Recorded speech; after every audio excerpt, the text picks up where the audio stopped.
U.S. Treasury yields fell slightly on Wednesday as investors awaited the Federal Reserve's latest interest rate decision and guidance on the outlook for monetary policy and the U.S. economy.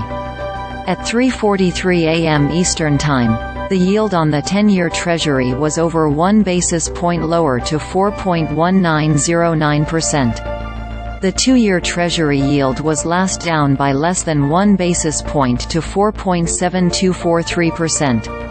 Yields and prices have an inverted relationship. 1 basis point equals 0.01%. The Fed is widely expected to keep interest rates unchanged at the conclusion of its policy meeting on Wednesday. That would be the third time in a row that rate would be held steady. Many investors are also hoping that the Fed will provide hints about the path for interest rates, including when it may cut rates. Policymakers have so far given few hints about this, though Fed Chairman Jerome Powell earlier this month suggested it was too soon to speculate about rate cuts. Data released on Tuesday showed the Consumer Price Index increased by 0.1% on a monthly and 3.1% on an annual basis in November.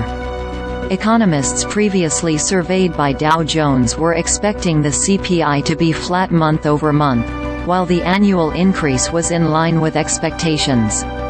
The core CPI, which excludes food and energy prices, came in 0.3% higher than the previous month and was up by 4% from a year earlier. Further inflation insights are expected Wednesday in form of the Producer Price Index, which reflects inflation on a wholesale level.